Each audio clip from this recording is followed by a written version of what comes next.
హల్లెలూయా. దేవుని కలుగును మనకి స్తోత్రం కలుగును గాక. దేవుడు గడిచిన మాసం అంతా ఆయన కృపను బలపరిచి అలాగే జూలై మాసంలో ప్రవేశపెట్టిన దేవునికి వందనాలు చెల్లించుకుంటూ ఉన్నాం. మన ప్రభువైన యేసుక్రీస్తు నామములో నీతి సూర్యుడు మినిస్ట్రీస్ తరపున మీ అందరికీ వందనాలు తెలియజేస్తున్నాను.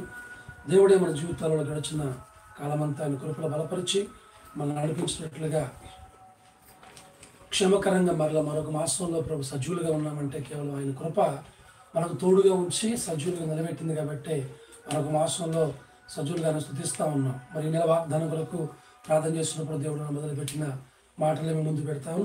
ఈ యొక్క రాత్రికాల సమయంలో వాక్య భాగంలోకి వెళదాం. దేవుడు మనతో లేక శిష్యులతో తన భక్తులతో చెప్పినప్పుడు ప్రతిసారి కూడా చెప్పిన మాట ఏంటంటే, నేను మిమ్మల్ని ఎప్పుడు కూడా విడిచిపెట్టను, మీతో పాటుగా నడుస్తాను అన్నాడు దేవుడు. ఒక రోజున వాళ్ళందరికీ శిష్యులు చెప్పిన మాట ఏంటంటే, వాళ్ళందరినీ కూడా అద్దరికి వెళ్ళమని చెప్పి ఏసై పంపించినప్పుడు వాళ్ళందరికీ ధోనిలో వెళతా ఉన్నారు. ధోనిలో వెళ్ళి ఆ సముద్రం మధ్య భాగానికి వచ్చేసరికి గాలి తుఫాన్లు, భయంకరమైన గాలి, భయంకరమైన తుఫాను, ఆ అలజడికి భయపడిపోతూ బెంబెలెత్తిపోతా ఉన్నారు. అపాయకరమైన స్థితి అంటే అది. ఆ అపాయకరమైన స్థితిలో ఆ శిష్యులందరూ భయపడి కంగారు పడిపోతూ ఉన్నారు. అలాంటి సమయాలలో యేసుక్రీస్తు వారు అటు నుంచి సముద్రం మీదంట నడుచుకుంటూ వస్తూ ఉన్నారంట. స్తోత్రం హల్లెలూయా. అంటే యేసుక్రీస్తు వారు పంపించింది ఆయనే కానీ ఆయన వారిని విడిచిపెట్టలేదు. మీరు వెళ్ళండి, నేను తర్వాత వస్తాను అన్నాడు. అలాగే మాట ఇచ్చినట్లుగానే వారిని వెంబడిస్తూనే ఉన్నాడు. ఎందుకు గాలి వచ్చింది, ఎందుకు తుఫాను కలిగింది, ఎందుకు సముద్రం రేగింది అంటే వారి విశ్వాసాన్ని కాస్తంత పరీక్ష, లేక విశ్వాసంలో బలపరచబడాలి, వాళ్ళు ఆత్మీయంగా బలపరచబడాలి. అలాగే ధైర్యవంతులుగా మార్చబడాలంటే కొన్ని తుఫానులు కావాలి, కొన్ని అలజడులు కావాలి, కొన్ని గాలులు మన మీదకి వచ్చినప్పుడు మనం ఏమవుతామంటే విశ్వాసంలో నూతనమైన పునాది వేసుకుంటాం, ధైర్యంగా నిలబడతాం. అక్కడ కూడా దేవుడు వారిని ఆ సముద్రం మధ్యలో అనాథలుగా విడిచిపెట్టలేదు కానీ, వారి సముద్రంలో పడలేదు కానీ వారితో పాటుగా ఆ సముద్రం మీద, నీటి మీద నడుచుకుంటూ వస్తా ఉన్నాడు. స్తోత్రం హల్లెలూయా. అంటే అర్థం ఏంటంటే ఈ వాక్య భాగంలో దేవుడు ఎప్పుడు కూడా మనకు తోడుగా ఉంటాడంట. నేను మీకు తోడుగా ఉంటాను అని వాగ్దానం చేసిన దేవుడు ఆ వాగ్దాన ప్రకారంగా ఎప్పుడు ఎవరిని కూడా ఆయన విడిచిపెట్టలేదు, విడిచిపెట్టడు కూడా. స్తోత్రం హల్లెలూయా. ఆ దేవుడు మనకు తోడుగా ఉన్నాడనే సంగతి మనకు ఎప్పుడు అర్థమవుతుంది అంటే, కొన్ని మేలులు మన జీవితాలు జరుగుతాయి, కొన్ని కార్యాలు దేవుడు చేస్తాడు. అవి జరిగినప్పుడు అర్థమవుతుంది, నిజమే ఈ కార్యం దేవుడు చేశాడు, ఆయన ఉన్నాడు కనుక మాకు తోడుగా ఈ కార్యం జరిగింది అని సాక్ష్యాలు చెప్తూ ఉంటాం. ఒకరోజు మేము అరణ్య ప్రదేశానికి పరిచర్యకి వెళ్ళాం. చుట్టుపక్కల 40-50 కిలోమీటర్లు అంతా అరణ్యమే. ఇక ఊర్లో ఏం దొరకదు. అలాంటి భయంకర పరిస్థితికి వెళ్ళినప్పుడు అక్కడ విశ్వాసులు ముగ్గురే, వాళ్ళు వృద్ధులు. ఆ ముగ్గురు ఏం తెస్తారు, ఏమిస్తారు, మాకేం పెడతారు? విశ్వాసంతో పరిచర్యకి వెళ్ళాం. అక్కడికి మందిరం చూస్తేనేమో 1000 మంది పడతారు. మందిరం చుట్టూ ప్రాకారం, 1 ఎకరం పొలం, అదంతా మందిరం. ఇంత బాగున్న మందిరంలో విశ్వాసులు ముగ్గురే ఉన్నారు. వాళ్ళు ఎలా పోషిస్తారు? కానీ విశ్వాసంతో అడుగుపెట్టి వెళ్ళిపోయాం. మొదటి నెల కొన్ని రోజులు అలా ఉన్నాయి, మొత్తం అదే రోజు తీసుకెళ్ళి అయిపోయినాయి. ఇక 2వ నెల తింటాకి లేదు. అలాంటి పరిస్థితుల్లో ప్రార్థన చేస్తున్నాం. దేవా, చూస్తేనేమో అరణ్యం, విశ్వాసులు లేరు, ముగ్గురే ఉన్నారు నాయన, ఎలా పోషించబడాలి, ఇది చూపించావు కదా, ఇక్కడికి వచ్చానని ప్రార్థన చేయడం ప్రారంభించాం. అద్భుతం చెప్పిన దేవుడు తోడుగా ఉన్నాడు అన్నదానికి సూచన ఏంటంటే, అక్కడ సండే స్కూల్ ప్రారంభించలేదు, మేము వెళ్ళిన సండే స్కూల్ ప్రారంభించాము. 15 మంది పిల్లలు పోగయ్యారు. ఆ చుట్టుపక్కల అందరూ మమ్మల్ని 5 నెలల పాటు ఆ సండే స్కూల్ పిల్లలే పోషించారు మమ్మల్ని. స్తోత్రం హల్లెలూయా. ఎంత అద్భుతం అంటే ఊహించని సంఘటన అన్నమాట ఇది. సంఘం పోషించాలి కానీ సండే స్కూల్ పిల్లలు చక్కెర కొళ్ళని, అవని ఇవని, పెసలని, బియ్యమని, కారమని 15 మంది కూడా 4 నెలలు మమ్మల్ని, మా పిల్లల్ని, మా కుటుంబాన్ని వాళ్ళే పోషించారు. అప్పుడు అర్థమైంది ఇంత అద్భుతం జరగడానికి కారణం ఏంటంటే దేవుడు మాకు ఈ అరణ్యంలో తోడుగా ఉన్నాడు. స్తోత్రం హల్లెలూయా. ఇలాంటి కార్యాలు ఎన్నో ఎన్నో ఎన్నో మన జీవితాల్లో జరుగుతున్నప్పుడల్లా కూడా మనకు ఉప్పొంగిపోతా ఉంటుంది, సంతోషం వేస్తూ ఉంటుంది. అమ్మో, ఈ కార్యం జరిగింది, ఈ మేలు జరిగింది, ఈ అద్భుతం జరిగింది నా కుటుంబంలో, నా భార్య పట్ల, నా భర్త పట్ల, నా బిడ్డల పట్ల, నా సంఘం పట్ల, నా పరిచర్య పట్ల, నా కుటుంబం పట్ల, నా పట్ల ఇంత మేలు దేవుడు చేశాడు, ఇన్ని కార్యాలు చేశాడు అంటే దేవుడు నాకు తోడుగా ఉన్నాడు అని ఒక నిర్ధారణ, ఒక విశ్వాసం మనకి కలుగుతుంది. కాబట్టి దేవుడు తోడుగా ఉంటానని వాగ్దానం చేసిన దేవుడు తప్పక తోడుగా ఉంటాడు. ఈ నెల వాగ్దానం చదువుకుందాం. చూడండి, యోహాను సువార్త 7వ అధ్యాయము 33వ వచనం. యోహాను సువార్త 7వ అధ్యాయము 33వ వచనంలో యేసుక్రీస్తు స్వయంగా వాళ్ళతో చెప్పిన మాట, యేసు ఇంకా కొంతకాలము నేను మీతో కూడా ఉందును, తరువాత పంపిన వారి యొద్దకు వెలుదును, మీరు నన్ను వెతుకుదురు గాని నన్ను కనుగొనరు. చాలండి. యేసుక్రీస్తు వారు అపోస్తులతో లేక అక్కడ ఉన్న ఆ శిష్యుల భక్తులందరితో కూడా చెప్పిన మాట, ఆయన నోట నుంచి వచ్చిన మాట ఏంటి తెలుసా? ఇదిగో నేను మీతో నుందును, నేను మీతో ఉంటాను, నేను మీతో ఉంటాను, మిమ్మల్ని ఎన్నడూ కూడా విడిచిపెట్టమని వాగ్దానం చేశాడు. అయితే ఈ రోజున నీతో కూడా ఆయన వాగ్దానం చేస్తున్నాడు. కష్టంలో ఉన్నా, శ్రమలో ఉన్నా, ఇరుకులో ఉన్నా, ఇబ్బందుల్లో ఉన్నా, ఎటువంటి పరిస్థితుల్లో ఉన్నప్పటికీ వాగ్దానం ఏంటంటే, నేను నీతో ఉందును, నేను మీతో ఉందును, మీలో ఉందును, మీతో పాటు ఉంటాను, వీళ్ళందరూ కూడా విడిచిపెట్టనని ఆయన వాగ్దానం చేశాడు. ఆదరణకర్తగా, తండ్రిగా, కుమారుడిగా, పరిశుద్ధాత్మగా, త్రియేక దేవుడిగా ఉన్న దేవుడు అంటున్నాడు, నేను నీతోనే ఉంటాను, నేను విడిచిపెట్టను అని వాగ్దానం చేశాడు. అయితే ఇక్కడ చక్కని మాట, 33 సంవత్సరాలలో సంచరించినప్పుడు వారితో చెప్పిన మాట, ఈ మాట ఆ 3.5 సంవత్సరాలు వారితో పాటు నడిచి, వారిని పోషించి, వారి విశ్వాసం నడిపించి, బలపరిచి వారితో చెబుతున్న మాట, ఇప్పుడు నేను మీతో ఉందును. స్తోత్రం హల్లెలూయా. మన దేవుడు ఎవరంటే మనతో ఉండే దేవుడు, ఇంకా చెప్పాలంటే మనలో ఉండే దేవుడు. చూడండి, 14వ అధ్యాయము, యోహాను సువార్త 14వ అధ్యాయము 17వ వచనం. ఆయన మనతో ఉంటాడంట. లోకం ఆయనను చూడదు, ఆయనను ఎరుగదు గనుక ఆయనను పొందనేరదు. మీరు ఆయనను ఎరుగుదురు, ఆయన మీతో కూడా నివసించును, మీలో ఉండును. మీతో ఉంటాను, మీలో ఉంటాను, మిమ్మల్ని ఎన్నడూ కూడా అనాథలుగా విడిచిపెట్టనని వాగ్దానం చేస్తా ఉన్నాడు. ఎప్పుడు విడిచిపెట్టను, మీతో ఉంటాను, మీలో ఉంటాను అని చెప్పాడు కదా. ఇశ్రాయేలు ప్రజలకు చెప్పిన మాట ఏంటి? మీకు ముందుగా నడుస్తాను అన్నాడు, మీకు పైన ఉంటానన్నాడు, మీకు అగ్నిస్తంభంగా ఉంటానన్నాడు, మేఘస్తంభంగా ఉంటానన్నాడు, వెనుకుంటానన్నాడు, ఎత్తుకుంటానన్నాడు. రకరకాలుగా ఆయన మీ చుట్టూ సంచరిస్తా, మీ మధ్య సంచరించి అద్భుతాలు చేస్తా అన్నాడు. అంటే వారి చుట్టూ ఉంటాడు, వారి ముందు ఉంటాడు, వారి వెనకాల ఉంటాడు, వారి చుట్టూ కూడా ఆత్మగా సంచరించు వారిని వెంబడిస్తూనే ఉంటాడు. కానీ ఎన్నడూ కూడా ఆయన విడిచిపెట్టేవాడు కాడు, వారితో పాటుగా నడుస్తాడంట. స్తోత్రం హల్లెలూయా. అంటే మన దేవుడు ముందు నడిచే దేవుడు, మనతో నడిచే దేవుడు, మనతో ఉండేవాడు, మనలో ఉండేవాడు, మన చుట్టూ ఆత్మగా ఆవరించి ఎన్నడూ విడవకుండా నీడవలే మనతో పాటుగా నడిచేవాడంట. స్తోత్రం హల్లెలూయా. నడిపిస్తాడు నా దేవుడు, శ్రమలోనైనా నన్ను విడువడు, నడిపిస్తాడు నా దేవుడు, శ్రమలోనైనా నన్ను విడువడు. అడుగులు తడబడిన, అలసట పైబడిన, అడుగులు తడబడిన, అలసట పైబడిన, చేయి పట్టి వెన్ను తట్టి చక్కని ఆలోచన చెప్పి, చేయి పట్టి వెన్ను తట్టి చక్కని ఆలోచన చెప్పి, నడిపిస్తాడు నా దేవుడు, శ్రమలోనైనా నన్ను విడువడు. అని ఎప్పుడు కూడా మనతో ఉండి ఏం చేస్తారంటే మనల్ని నడిపిస్తారంట. అయితే నేను మీతో ఉందును అంటున్నాడు. మనలో నివసించే దేవుడు, మనతో ఉండే దేవుడు. ఎందుకు మనతో ఉంటాడు ఆయన? అసలు ఎందుకు మనతో ఉంటాడు? మనతో చాలా మంది ఉంటారు, బంధువులు ఉంటారు, స్నేహితులు ఉంటారు, చుట్టుపక్కల మన బలగం ఉంటుంది, అనేక మంది మన చుట్టూ చాలా మంది చాలా మంది ఉంటారు మన చుట్టూ, కానీ వాళ్ళు కొంతకాలమే. కానీ మన దేవుడు అంట ఆయన మనతో ఉంటాడు. ఆయన ఎంతవరకు ఉంటాడు అంటే, మనం మత్తయి సువార్త చదివితే 28:20 నేను సదాకాలము మీతో పాటుగా ఉంటానంటాడు. చదవన్నమాట మత్తయి సువార్త ఒకసారి చదువుదాం అన్నమాట. 28:20. నేను మీకు ఏ ఏ సంగతులను ఆజ్ఞాపించుతునో వాటన్నిటిని గైకొనవలెనని వారికి బోధించుడి.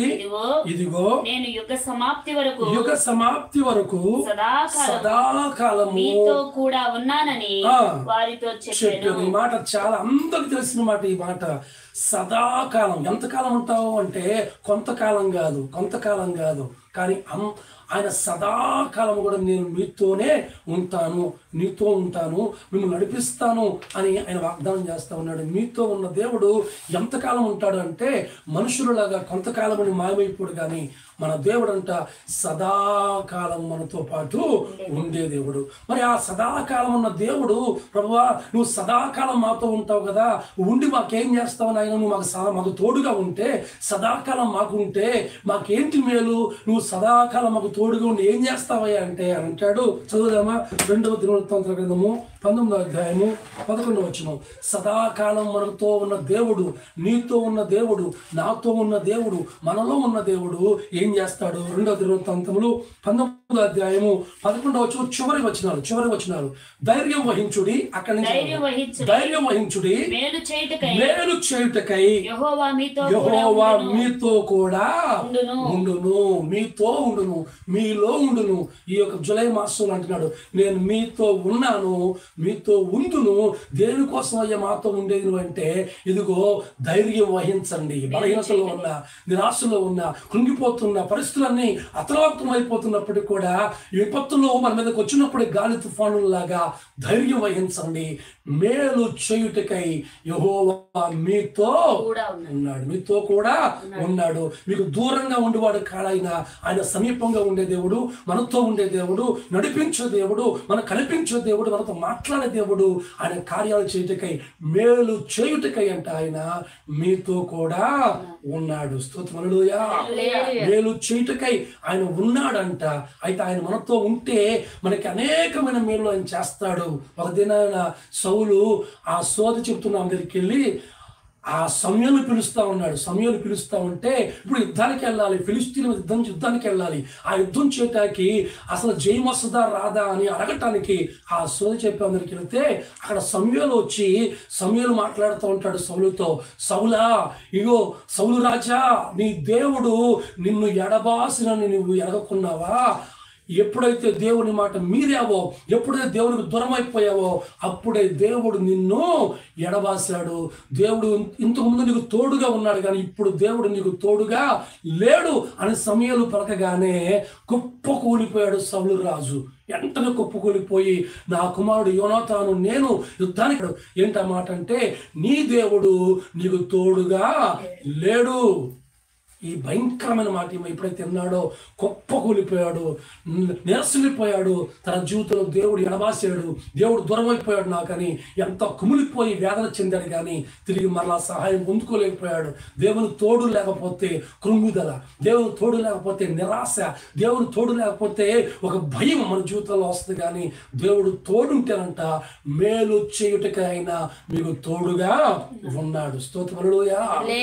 ఏలీ కూడా ఒక మాట వింటాడు, ప్రభావం మనలో నుంచి వెళ్ళిపోయింది, దేవుడి ప్రభావం మనలో నుంచి వెళ్ళిపోయింది, దేవుడి శక్తి మనలో నుంచి వెళ్ళిపోయింది, దేవుడు మీ మనకు తోడుగా ఉంటూ అనేశాడు, దేవుడు దూరం అయిపోయాడని ఎప్పుడైతే మాట విన్నాడో, దేవుని తోడు మనకు లేదు అన్న మాట ఎప్పుడైతే విన్నాడో, మెడ విరిగి వెనక్కి పడి చనిపోయాడంట. అంటే దేవుని తోడు లేకపోతే విపత్తులు, దేవుని తోడు లేకపోతే మరణం, దేవుని తోడు లేకపోతే భయంకరమైన నిరాశ, భయంకరమైన శ్రమలు మన జీవితంలో వాటికి అవి మన చుట్టూ గుమ్ముగొడతాయి. అయితే దేవుని తోడు ఉంటేనంట మనకి ఆయన మేలు చేయుటకై ఆయన మనకు తోడుగా ఉన్నాడంట. స్తోత్రం హల్లెలూయా. ఇంకా చెప్పాలంటే ఆయన మేలు చేయటానికి నేనున్నాను, భయపడొద్దు, నేనున్నాను అని ఆయన అనేక సార్లు తనను తాను పరిచయం చేసుకున్నాడు. ఇదిగో మోషే నేనున్నాను, నువ్వు భయపడొద్దు, యాకోబు నేనున్నాను, నీ తండ్రి దేవుడును అని ఆయన అనేక సార్లు పరిచయం చేసుకుని తన పేరు చెప్పి నేనున్నాను, భయపడొద్దు అని వారికి తోడుగా ఉండి 40 అరణ్యాలు దాటించి, సముద్రాలు దాటించి, లోయలు దాటించి, కొండలు దాటించిన దేవుడు వారికి తోడుగా ఉన్నాడు కాబట్టి వాళ్ళు ఎటువంటి శక్తిహీనులైనప్పటికీ కూడా దేవుని మహాశక్తి చేత బలమైన కార్యాలు చేయగలిగారు. కారణం ఏంటంటే వారికి తోడుగా ఉన్న దేవుడు ఏం చేస్తున్నాడంట? మేలు చేస్తున్నాడంట. హల్లెలూయా. మేలు చేయటకై ఆయన మీతో పాటుగా ఉన్నాడు. మేలు చేయటకై ఆయన మనతో పాటుగా ఉన్నాడు కాబట్టి ఆయన మేలు చేసే గొప్ప దేవుడై ఉన్నాడు. ఒక దినాన సంసోను 2 స్తంభాల మధ్య కూర్చున్నాడు, నిలబడ్డాడు. ఆ బంధించబడిన ఆ యొక్క సమయంలో కళ్ళు పోగొట్టుకున్నాడు. అంతకు ముందు ఎంత బలవంతుడో, కానీ ఎప్పుడైతే దేవుని తోడు ఎడబాసిందో, దేవుడు తోడు దూరం అయిపోయిందో గ్రహించాడు. ఆ బలం రాలేదు, ఆ శక్తి పొందుకోలేకపోతున్నాడు. అప్పుడు అర్థమైంది సంసోనుకి, నన్ను దేవుడు విడిచిపెట్టేశాడు. నాకు తోడుగా ఉన్నప్పుడు నక్కలు పట్టుకున్నాను, నాకు తోడుగా ఉన్నప్పుడు శత్రువులను సంహరించాను, ఎన్నో యుద్ధాలు చేశాను, జయాలు చూశాను. కానీ ఈ రోజున నా దేవుడు నాకు తోడుగా లేడు అని కన్నీళ్లతో పశ్చాత్తాపడుతున్నాడు, ఏడుస్తూ ఉన్నాడు.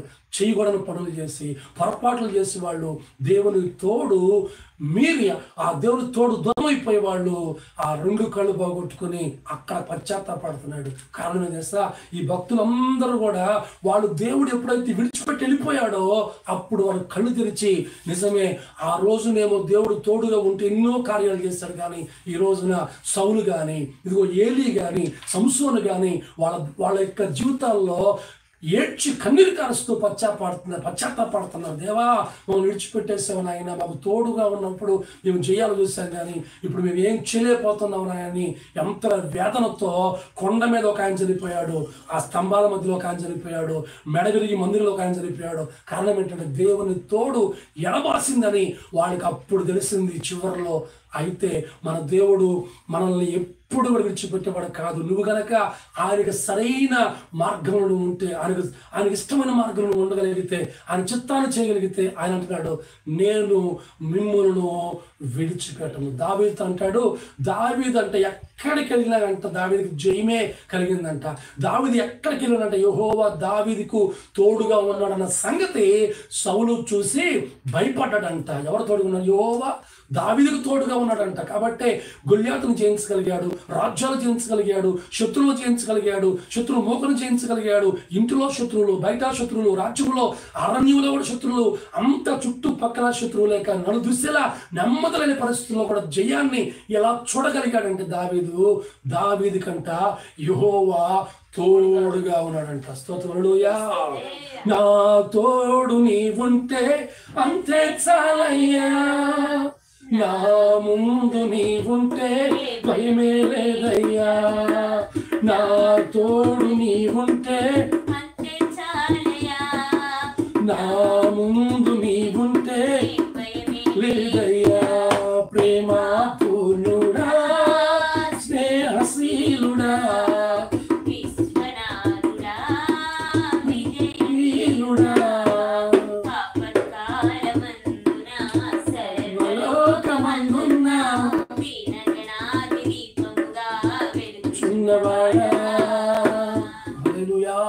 దావీదుకి ఎక్కడికి వెళ్ళినా కానీ గొప్ప జయం కలిగింది. కారణం దేవుడు దావీదుకి తోడుగా ఉన్నాడంట. స్తోత్రం. హల్లెలూయా. ఈ జూలై మాసంలో దేవుడు నీకు, నీ కుటుంబానికి ఆయన తోడుగా ఉండి ఏం చేస్తానంట? ఆయన అంటే మేలు చేయుటకై యెహోవా మీకు తోడుగా ఉన్నాడు. స్తోత్రం. హల్లెలూయా. చూడండి, ఒక మందిరానికి దెయ్యం వచ్చింది, ఆ చర్చిలోకి దెయ్యం వచ్చింది. పాస్టర్ గారు ఏం చేయాలి? ఇప్పుడు ఆ దెయ్యాన్ని వెళ్ళగొట్టాలి. వెళ్ళగొట్టాలంటే ఇప్పుడు ఎవరి తోడు కావాలి? దేవుని తోడు ఖచ్చితంగా ఉండాలి. పరిశుద్ధాత్మ పొందుకొని దేవుని అభిషేకించబడి ఆ అభిషేకం ఉన్న సేవకుడు ఏం చేస్తారంటే ఆ దయ్యాన్ని గద్దించి యేసు నామములో అని గద్దించగానే ఆ దయ్యం వెంటనే విడిచిపెట్టి వెళ్ళిపోతాడు. సంఘమంతా ఏమన్నది అంటే దేవుడు ఈ సేవకునికి తోడుగా ఉన్నాడు కాబట్టే ఈ దయ్యాన్ని వెళ్ళగొట్టాడు అని అంటారా? లేకపోతే మా పాస్టర్ గారు వీరుడు, సూర్యుడు, బలవంతుడు, టాలెంట్లు ఎన్నో ఉన్నాయి కాబట్టి దెయ్యం వెళ్ళిపోయింది అంటారంటే మన టాలెంట్తో, మన బలముతో దెయ్యాలను వెళ్ళగొట్టలేము, అద్భుతాలు చేయలేం. కానీ దేవుడు తోడుగా ఉంటేనే అనేకమైన కార్యాలు జరుగుతాయి. అపోస్తుల కార్యాలు అంటారు వాళ్ళు. యేసుక్రీస్తు వారు కుంటి వారు నడిపిస్తున్నారు, గుడ్డి వారికి చూపిస్తూ ఉన్నారు, మగవారు మాట్లాడుతున్నారు, దెయ్యాలు పారిపోతున్నాయి, అనేక అద్భుతాలు, ఆశ్చర్యక్రియలు, సూచక్రియలు, మహత్కార్యాలు ఇన్ని చేస్తున్నాడు. దానికి కారణం ఏంటంటే దేవుడు యేసయ్యకి తోడుగా ఉన్నాడు కాబట్టి అని వాళ్ళు నిర్ధారించంట. ఆ సందేశాన్ని చుట్టుపక్కల అందరికీ చాటించారంట. అంటే ఒక సేవకుడు కానీ లేక యేసయ్య కానీ అద్భుతాలు, ఆశ్చర్యకాలు జరిగించగల కారణం ఏంటంటే యెహోవా ఆ యేసయ్యకు తోడుగా ఉన్నాడంట. అలాగే సేవకుడు కూడా నీకు నాకు మన సంఘాలలో అద్భుతాలు జరుగుతున్నాయి అంటే ఇప్పటికీ ఆయన మనకి ఎలా ఉన్నాడు చెప్పండి? తోడుగా ఉన్నాడు. హల్లెలూయా. ఏమో దేవుడు ఉన్నాడో లేడో, ఆయన ఉంటే ఈ కష్టాలు ఎందుకు వస్తాయి, ఆయన ఉంటే ఈ బాధలు ఏంటి అనే ప్రశ్నలు ఎక్కువ మనకి మెలుగుతాయి. కానీ మన మదిలో వచ్చేవి అవి దేవుడు ఉంటే, మనకు తోడుగా ఉంటే ఇలా ఎందుకు జరిగిద్ది అని అంటాం. కానీ అసలు జరిగినవన్నీ కూడా దేవుడే చేసింది అని అన్నాం, మనం సాక్ష్యం చెప్పాం. కానీ దావీదు అన్ని విషయాల్లో కూడా నా దేవుడు నాకు తోడుగా ఉండే జయాన్ని అనుగ్రహించాడు. స్తోత్రం. హల్లెలూయా. అయితే ఈ దేవుడు మేలు చేసే దేవుడు ఎంతకాలం చేస్తాడు అంటే చదువుకున్నాం ఇందాక, సదాకాలం ఆయన మీతో ఉండి ఏం చేస్తున్నాడంట? మేలు చేస్తారంట. స్తోత్రం. హల్లెలూయా. సదాకాలం మనతో ఉంటాడు, సదాకాలం మనతోనే ఉంటాడు. పౌలు అంటాడు, గలతీ పత్రిక చదవద్దు కానీ కొంతమంది అంట పౌలును వెంబడించారంట. ఆ వెంబడించే వారందరూ కూడా మేలు చేస్తారని నమ్మారంట. కానీ ఆ నమ్మిన వారే పౌలుకి ఏం చేశారంటే కీడు చేశారంట. అంటే అందరూ మేలు చేయరు, దేవుడు ఒక్కడే మనకి మేలు చేసే దేవుడు. హల్లెలూయా. మనతో ఉండే వాళ్ళందరూ మనకి మేలు చేస్తారు అనుకుంటే అది పొరపాటే. దావీదు అనుకున్నాడు, నా కుమారుడు నాకు మేలు చేస్తాను అనుకున్నాడు. కానీ అబ్షాలోము చంపటానికి ప్రయత్నం చేశాడు. నా మామ నాకు మేలు చేస్తాను అనుకున్నాడు, సౌలు చంపటానికి ప్రయత్నం చేశారు. ఎవరు మేలు చేస్తారంటే భూమి మీద ఏ మానవుడు మేలు చేయలేడు. కానీ మేలు చెయ్యాలి అని ఎవరైనా ఉన్నారంటే మేలు చేసేది ఆయన ఒక్కడే. ఆయన నజరేయుడైన యేసు ఒక్కడే నీకు నాకు అయిన మేలు చేయుటకై అంట మనకు తోడుగా ఉన్నాడంట. స్తోత్రం. హల్లెలూయా. సదాకాలం మనకు తోడుగా ఉండి మేలు చేస్తా ఉన్నాడు. ఎవ్వరు మనతో ఉన్నా లేకున్నా ఆయనే మనతో ఉంటారు. ఒక విషయం చెప్తే జాగ్రత్తగా వినండి. ఆ రూపాంతర కొండ మీదకి వెళ్ళినప్పుడు ఈ శిష్యులు ముగ్గురిని తీసుకుని యేసయ్య కొండపైకి వెళ్ళారు. ఆ కొండపైకి వెళ్ళినప్పుడు ఆ కొండపైన మోషే, ఏలియాలు దిగొచ్చినప్పుడు వాళ్ళను చూసి ఆ మహిమను చూసంట ఈ ముగ్గురు శిష్యులు కూడా మూర్ఛలు పడిపోయారు. పడిపోయిన తర్వాత తిరిగి లేచిన తర్వాత వాళ్ళు వెళ్ళిపోయారు. ఎవరు? మోషే, ఏలియాలు వెళ్ళిపోయారు. వెళ్ళిపోయిన తర్వాత వాళ్ళు తిరిగి లేచినప్పుడు ఎవరు కనిపించారంటే వాళ్ళకి యేసు క్రీస్తే కనిపించారు. స్తోత్రం. హల్లెలూయా. అంటే అర్థం ఏంటంటే నీ చుట్టూ ఎంతమంది ప్రత్యక్షమైనా నీకు సహాయం చేయగలిగింది యేసు ఒక్కడే. నువ్వు చూడగలిగింది యేసు ఒక్కడే. మోషే వాళ్ళకి కనిపించలా, ఏలియా వాళ్ళకి కనిపించలా. అక్కడ కొండపైన యేసయ్యే వాళ్ళకి కనిపించాడు. తిరిగి లేచినప్పుడు మన జీవితాల్లో కూడా మన ముందు కనిపించి ప్రత్యక్షమై మన జీవితాలలో కార్యాలు చేయగలిగినది ఎవరంటే యేసు ఒక్కడే మేలు చేసే దేవుడే ఉన్నాడు. హల్లెలూయా. ఆయనే సదాకాలం అంట ఏం చేస్తారంటే మనకు తోడుగా ఉండి మేలు చేస్తారంట. స్తోత్రం. హల్లెలూయా. ఆయన మాత్రమే మేలు చేస్తాడు, ఇంకెవ్వరు మేలు చేయరు. నేను నీతో ఉంటాను ఈ మాసంలో ఉండి ఏం చేస్తున్నాయంటే ఏ మేలు కావాలో, వ్యాపారంలో, కుటుంబంలో, విడవ జీవితాల్లో, సంఘంలో, పరిచర్యలో ఏ మేలు కావాలో ఆ మేలు చేయటానికి ఆయన ఎలా ఉన్నాడంటే ఆయన మీతో నేను ఉంటాను అని చెప్తా ఉన్నాడు. ఈ మాసంలో దేవుడు మనకు తోడుగా ఉండి మేలు చెయ్యునుగాక. రెండవ మాట చూద్దాం, చూడండి. రెండవ మాట రెండవ దినవృత్తాంత గ్రంథము 20వ అధ్యాయం 17వ వచనం. ఒకటి ఆయన మనతో ఉండి మేలు చేస్తాడు. రెండవ మాట ఈ యుద్ధములో యూదావారులారా నిలవబడుడి, మీతో కూడా ఉన్న యెహోవా దయచేయు రక్షణను మీరు చూచెదరు. స్తోత్రం హల్లెలూయా. మీతో ఉన్న దేవుడు ఆయన ఎవరంటే ఆయన రక్షకుడు. ఆయన శ్రమల నుంచి రక్షిస్తాడు, సాతాను నుంచి రక్షిస్తాడు, లోకం నుంచి రక్షిస్తాడు, శత్రు నుంచి రక్షిస్తాడు, ఇరుకు నుంచి రక్షిస్తాడు, ఇబ్బందుల నుంచి రక్షిస్తాడు, దయ్యాల నుంచి రక్షిస్తాడు, నరకం నుంచి రక్షిస్తాడు. సమస్తమైన అన్ని విధాలైన బంధకాల నుంచి ఆయన రక్షించే దేవుడు మన దేవుడే ఉన్నాడు. ఆయన శిక్షించేవాడు కాదు. అయితే అంటున్నాడు, యెహోషాపాతు రాజా మీతో ఉండి ఆయన మీకు రక్షణ కలుగు చేస్తాడు. ఏ శత్రువులకు భయపడుతున్నావో, ఏ సైన్యానికి భయపడుతున్నావో, ఏ జనాంగానికి భయపడుతున్నావో వాళ్ళందరూ కూడా తుత్తులుగా చేయబడతారు. మీరు పోట్లాడవలసిన పని లేదు, నేనే యుద్ధము చేస్తాను అని ఆ వాగ్దానం చేస్తూ, నేను మీతో కూడా ఉండి మీకేం చేస్తానంటే రక్షణ కలగజేస్తాను. హల్లెలూయా. ఈ జూలై మాసంలో నేను ఉంటాను మీతో అన్న దేవుడు ఏం కలగజేస్తారంటే రక్షణ కలగజేస్తాడు. ఆయన ఇందులో నుంచి రక్షించాలో, ఆయన ఏ బంధకాల్లో ఉన్నావో ఆ బంధకంలో విడిపించి రక్షిస్తాడు, ఆయన కాపాడి రక్షిస్తాడు. వాగ్దానం చేసిన దేవుడు రక్షించి ఆయన మనల్ని క్షేమకరంగా నడిపిస్తాడు. అదే అధ్యాయంలో 12వ వచనం అండి, 12వ వచనం. ఎప్పుడు రక్షిస్తాడు ఆయన? మా మీదికి వచ్చి ఈ గొప్ప సైన్యముతో యుద్ధం చేయుటకు మాకు శక్తి చాలదు, ఏమి చేయుటకును మాకు తోచదు, నీవే మాకు దిక్కు అని ప్రార్థన చేసినప్పుడు ఆయన రక్షకుడే, ఆయన తోడుగా ఉంటాడు. మంచిదే. అయితే నువ్వు నోరు తెరిచి ప్రార్థన చేసి ఈ వాగ్దానం ఎత్తిపెట్టి చేతులెత్తి ప్రార్థన చేస్తే అంటాడు ఆయన, ఇదిగో దిక్కు నీవే అని ప్రార్థన చేయగా దేవుడే అంటున్నాడు, మీరు పోట్లాడవలసిన పని లేదు, యుద్ధము నేనే జరిగిస్తా, యుద్ధం చేస్తాకై ఆయన ముందుకు వచ్చి యుద్ధం చేసంట ఆ శత్రువుల నుంచి వారందరిని కూడా రక్షించిన దేవుడే ఉన్నాడు. ఆయన మనకు తోడుగా ఉండి ఏం చేస్తాడంటే ఆయన రక్షిస్తాడు. ఆయన హల్లెలూయా. రక్షకుడు ఆయన. ఎటువంటి పరిస్థితులు ఉన్నప్పటికీ కూడా, విపత్తులు భయంకరంగా ఉండవచ్చు కానీ, మన ముందు రాక్షసులు లాంటి మనుషులు ఉండొచ్చు కానీ, వాళ్ళ చేతుల్లో నుంచి మనల్ని వారి బంధకాల నుంచి బయటికి తీసుకొస్తాడు. ఇదే మాట నిర్గమాకాండంలో మోషేతో చెప్తాడు, మోషే నేను ఉన్నవాడు నన్నవాడునై ఉన్నాను, నేను ప్రజలను విడిపిస్తాను, నువ్వు వెళ్ళు అన్నప్పుడు, ఐగుప్తుకు వెళ్ళినప్పుడు 10 అద్భుతాలు చేసి విడిపించి తీసుకొచ్చి ఎర్ర సముద్రం దగ్గర నిలబడ్డప్పుడు ముందు చూస్తే సముద్రము, వెనకాల శత్రువులు. అప్పుడు ఒక మాట అంటున్నాడు, మీరు ఓరక నిలుచుండి చూడండి, దేవుడి మధ్యలో ఒక అద్భుత కార్యం చేస్తాడు. యెహోవా రక్షణ ఈ రోజు మీరు చూచెదరని చక్కని మాట దేవుడే మాట్లాడతాడు. చూడండి నిర్గమాకాండము 14వ అధ్యాయము 13వ వచనం చూడండి. నిర్గమాకాండం 14వ అధ్యాయం 13వ వచనం.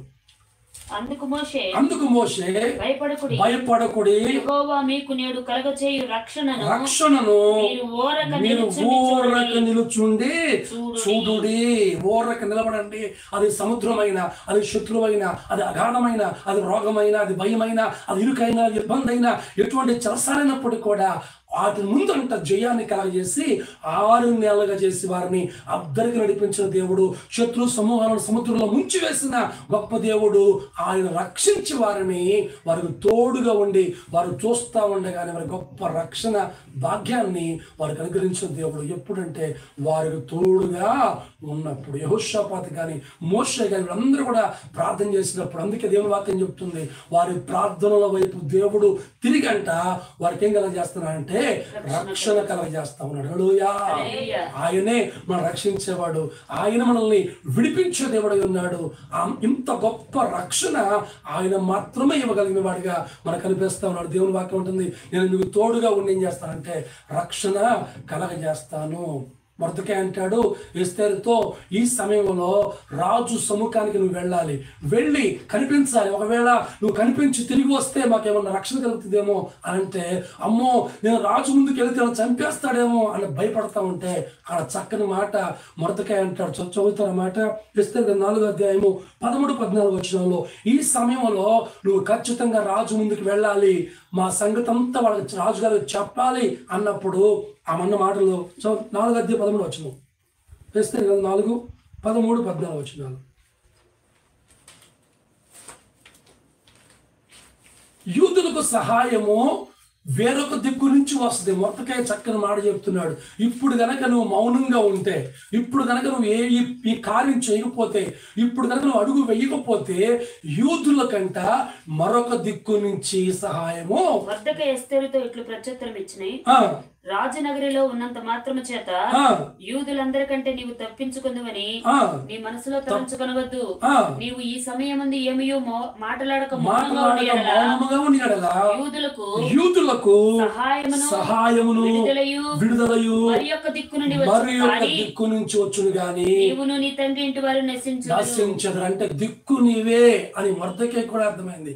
దిక్కు నీవే ప్రభు అని ఆయన మీదకి వచ్చి అనుకుంటే ఆయన చూస్తే వైపు ఆయన మాత్రమే ఏం కలగజేస్తారంటే రక్షణ కలగజేస్తారంటే ఏ విషయంలో రక్షించాలో ఆ విషయాల్లో ఆయన రక్షించి మనల్ని కాపాడటానికి ఆయన ఉన్నాడు. మీతో ఉన్న దేవుడు ఏం చేస్తారంటే రెండవదిగా రక్షణను కలగజేస్తాడు. ఈ మాసంలో మనతో ఉండి ఎటువంటి విషయాలు రక్షించబడాలో అది చీకటైనా సాతానైనా బంధకాలైనా విపత్తులైనా సమస్యలైనా అది ఏ చేతుల నుంచి విడిపించాలో ఆయన విడిపించి మనం రక్షించటానికి ఆయన మనతో ఉన్నాడు. అయితే మనం ఏం చేయాలి? దిక్కు నీవే అంటే అర్థం ఏంటంటే ఏ సహాయం మాకు లేదు నాయన, నిస్సహాయులుగా ఉన్నాం ప్రభువా. ఏ మానవుడి సహాయము ఏ సహాయం మాకు లేదయ్యా, నీవే మాకు సహాయం, దిక్కు నీవే అని ఆయన ఆనుకున్నప్పుడు ఆయన మాత్రమే మనకు తోడుగా ఉండి ఏం చేస్తారంట?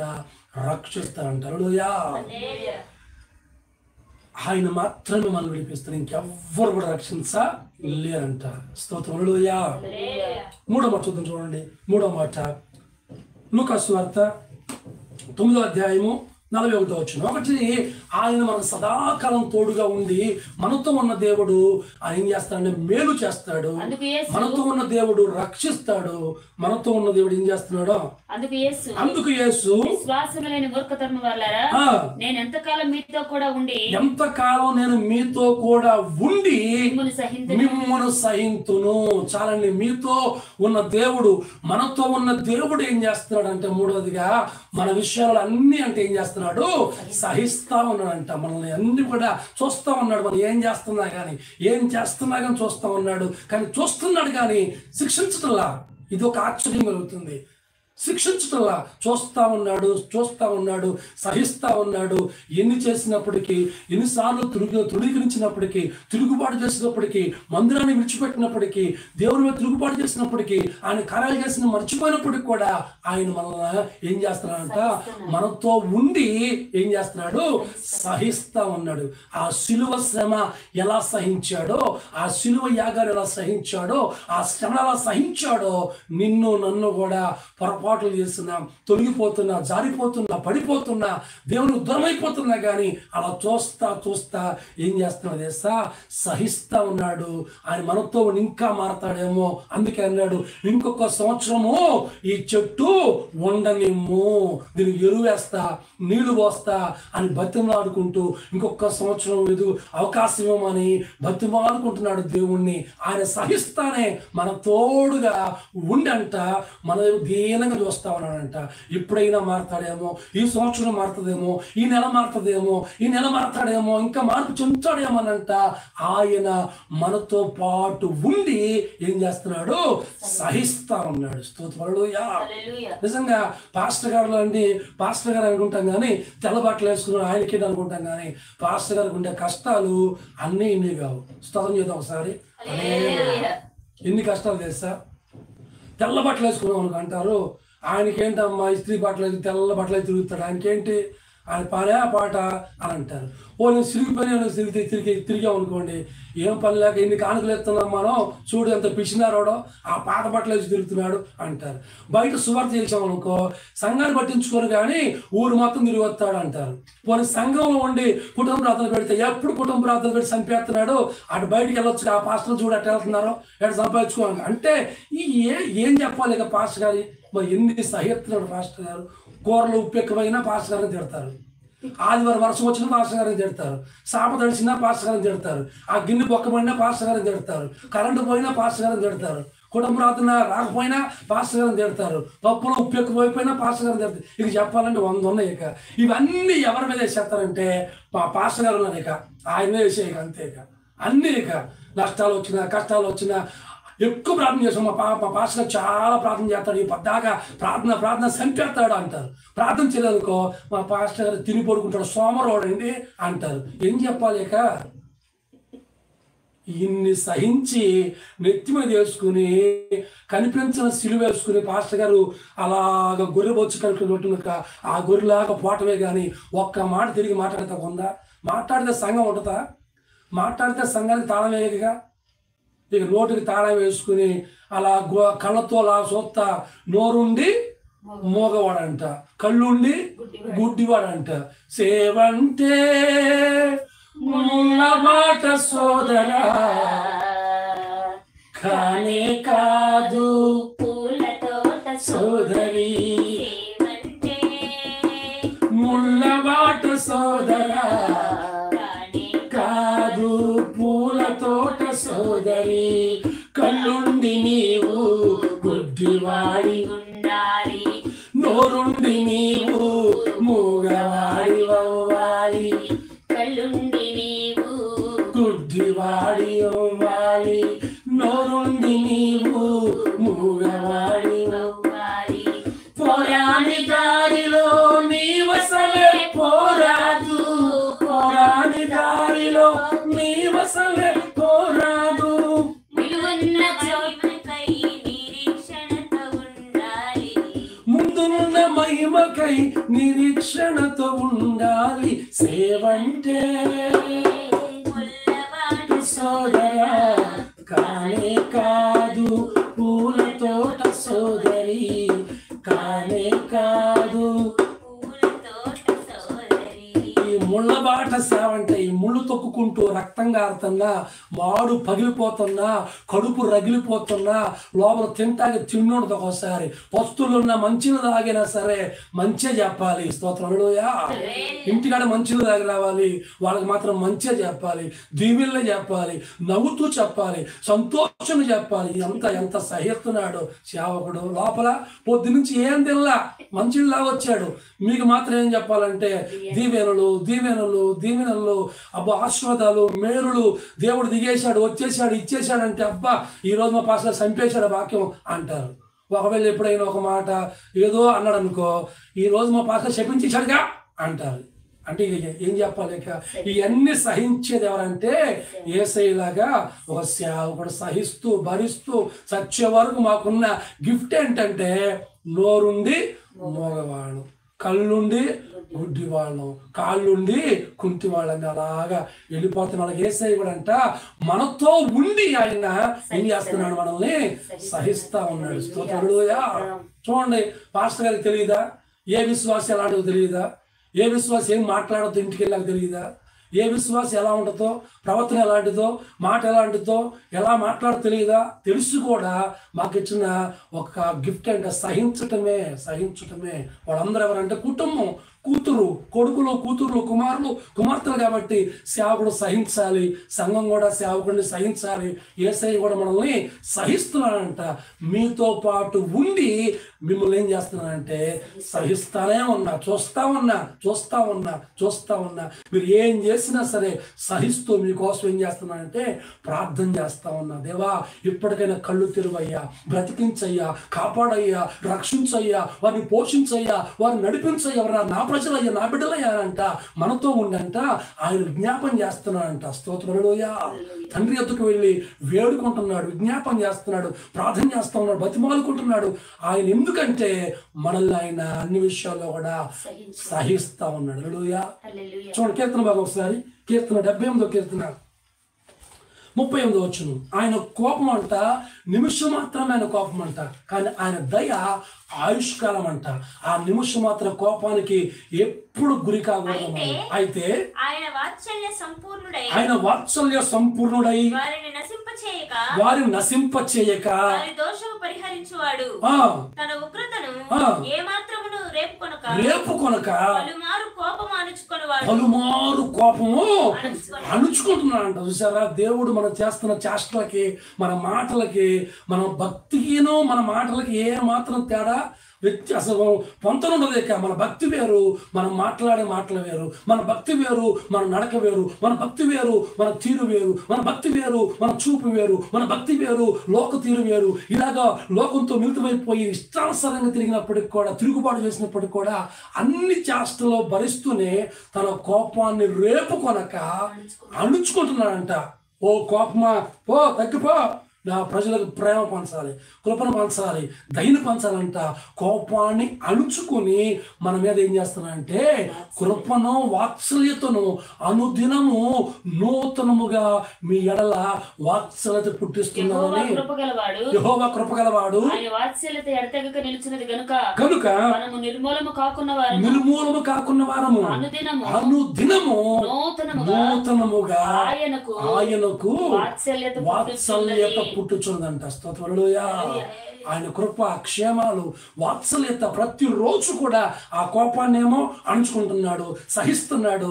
మన మీద ఏమో వాత్సల్యత పుట్టిస్తా ఉన్నాడు. ఇంత ప్రేమ కలిగిన దేవుడు ఎక్కడున్నాడంటే మనతో ఉన్నాడు, మనలో ఉన్నాడు, మన చుట్టూ ఉన్నాడు, మన మధ్యలో సంచరిస్తున్నాడు ఆత్మగా.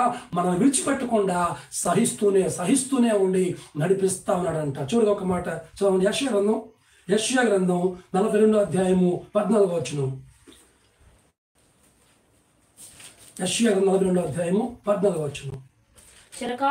చిరకాలము నుండి నేను మౌనముగా ఉంటిని, నన్ను అణుచుకుంటుని, ప్రసవ వేదన పడి శ్రీవలే విడవకుండా నేను బలవంతముగా ఊపిరి తీయచ్చు రోజుచున్నాను. ఇన్ని చేస్తున్న దేవుడు అంట ఎలా ఉన్నాడు తెలుసా? నేను మౌనముగా ఉన్నాను. ఒక్క మాట కూడా మనం తిడతల్లా, ఒక్క మాట కూడా మనం అంటల్లా. దయనే చూపిస్తున్నాడు, కృపనే చూపిస్తా ఉన్నాడు, వాత్సల్యం చూపిస్తా ఉన్నాడు. నేను మౌనంగా ఉన్నాను. స్తోత్రములుయా. మరి ఎంత కాలం ఇంకా ఆయన సహిస్తాడు చెప్పండి? మనం ఒక్కసారి ఇంకా ఏమైనా ఉంటే సరి చేసుకుని, దేవా నన్ను ఎంత భరించావా, ఎంత సహించావా నాయన, ఆయన ఎడల ప్రేమ కలిగంట. ఆయన నాతోనే ఉన్నాడని ఆయన తట్టు తిరిగితే ఆయన మనల్ని వాత్సల్యం చేత ప్రేమించి ఆయన నడిపిస్తాడు. స్తోత్రములుయా. ఈరోజు ఈ జూలై మాసం వాగ్దానం, నేను మీతో ఉందును. మోషే అంటాడు, దేవా నువ్వు నాతో రాకపోతే ఒక్క అడుగు కూడా ముందుకి వేనయ్యా, నువ్వు నాతో వస్తేనే నేను అడుగేస్తాను ప్రభా అని. దేవుని తోడు లేకుండా మోషే అడుగు ముందుకు వేయలేదు, ఒక్క అడుగు కూడా వేయలేదు. నువ్వు వస్తేనే వెళతాను ప్రభా, నువ్వు నాతో ఉంటేనే వెళతాను ప్రభా అని దేవుని తోడు తీసుకుని ప్రతి అడుగులో వెళ్ళాడు. ప్రతి అడుగులో కూడా విజయాన్ని చూశాడు. సముద్రంలో పాయలు చేసుకుంటూ పాలు తేనెలు ప్రవహించే దేశానికి ప్రజలను నడిపించే వరకు కూడా దేవుడు వారిని ఎన్నడూ ఎక్కడ కూడా అనాథలుగా విడిచిపెట్టలేదు. అయితే ఈ జూలై మాసంలో అటు దేవుడు నీకు తోడుగా ఉంటానంటున్న దేవుడు నీకు తోడుగా ఉండి ఒకటి ఆయన మేలు చేస్తాడు. ఇదిగో నీకు తోడుగా ఉండి ఆయన నిన్ను బలపరుస్తాడు, నడిపిస్తాడు. ఆయన నీకు తోడుగా ఉన్న దేవుడు ఎన్నడూ కూడా విడిచిపెట్టిన సహిస్తూ నీ ఎడల వాత్సల్యత చూపుతాడు. ఆయన ఎన్నడూ కూడా మనం విడిచిపెట్టేవాడు కాదు కనుక ప్రభువుకి అప్పగించుకుందాం. ఆయన వాగ్దానం చేస్తున్నాడు, నేను నీతో ఉందును. ప్రార్థన చేసుకుందాం. నీవు నా తోడు ఉన్నావయ్యా, నాకు భయమేలనా యేసయ్యా. నీవు నాలోనే ఉన్నావయ్యా, నాకు దిగులేలనా యేసయ్యా. నీవు భయమేలా, నాకు దిగులేలా, నాకు చింతేలా, నాకు బీతేలా. నీవు నా తోడు ఉన్నావయ్యా, నాకు భయమేలనా యేసయ్యా.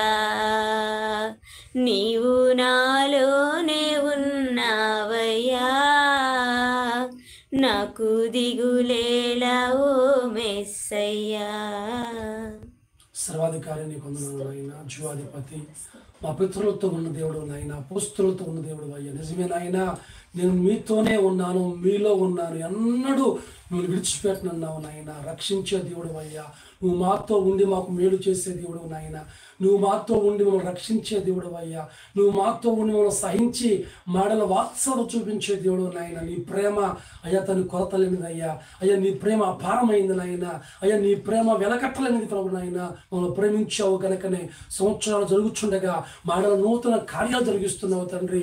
మేలులు చేస్తూ అయ్యా శ్రమల నుంచి రక్షిస్తూ, రోగాల నుంచి రక్షిస్తూ, ప్రమాదాల నుంచి రక్షిస్తూ, ఉపద్రవాల నుంచి రక్షిస్తున్నాయినా మాకు తెలియని ప్రమాదం మాకు వచ్చినప్పుడు తండ్రి ఆ ప్రమాదాల నుంచి నాయన, ఉపద్రవాల నుంచి నాయన తప్పించి, రక్షించి, విడిపించి, కాపాడి నీ దయలో నీ కృపలో దాచావు ప్రభువా. ఈ జూలై మాసంలో తండ్రి మమ్మల్ని అందరినీ ప్రభువా క్షేమకరంగా నడిపించండి. నువ్వు మాకు తోడుగా ఉండి నాయన మా కుటుంబాలను దీవించండి అయ్యా. ఎవరైతే ప్రభు ఇరుకులో ఉన్నారో, ఎవరైతే ఇబ్బందుల్లో ఉన్నారో, ఎవరైతే ఏ మేలు కావాలో, ఏ రక్షణ కావాలో, ఏ వాత్సల్యత కావాలో, ఏ ఆదరణ లేకున్నారో తండ్రి అలాంటి వారికి ఆదరణ కలిగించండి, రక్షించండి, వారికి మేలు చే ప్రభు నాయన. ప్రతి కుటుంబంలో తండ్రి నీ గొప్ప ఆదరణ కలిగించండి అయ్యా, సహాయం చేయి. నిజమే ప్రభువా, నీవు ఉంటే మాకు జయమయ్యా. నువ్వు మాకు తోడుగా ఉంటే నాయన విజయం నాయన. నువ్వు మాకు తోడుగా ఉంటే ప్రభువా ఆశీర్వాదం నాయన. నువ్వు మాకు తోడుగా ఉంటే గొప్ప మేలు ప్రభు నాయన. అటు కృప ప్రతి ఒక్కరికి మీరు దయచేయండి అయ్యా. ఈ మాసంలో ఎంతమంది అయితే దేవా నువ్వు మాకు తోడుగా రానాయనని దిక్కు నీవే చేతులెత్తి వాగ్దానం వ్యక్తి పెట్టి ప్రార్థన చేస్తా ఉన్నారో వారందరికీ ఈ మాసంలో నువ్వు తోడుగా ఉండి అనేకమైన మేలులు చేసి అయ్యా మరొక మాసములో నీకు సాక్షులుగా, సజీవ సాక్షులుగా నిలిపి మీ నామానికి మహిమ తెచ్చుకున్నామని నీ కృప, నీ సన్నిధి, నీ హస్తం మాకు తోడుగా ఉంచి నడిపించమని యేసుక్రీస్తు దివ్య నామములో ప్రార్థన చేసి వేడుకొనుచున్నాము తండ్రి. ఆమేన్. ఆ తండ్రి యొక్క ప్రేమయు, కుమారుడి కృపయు, పరిశుద్ధాత్మ ఆదరణ సహవాసం మనకును సకల పరిశుద్ధులకు సదాకాలం తోడై ఉండి నడిపించునుగాక. ఆమేన్. ఆమేన్. ఆమేన్.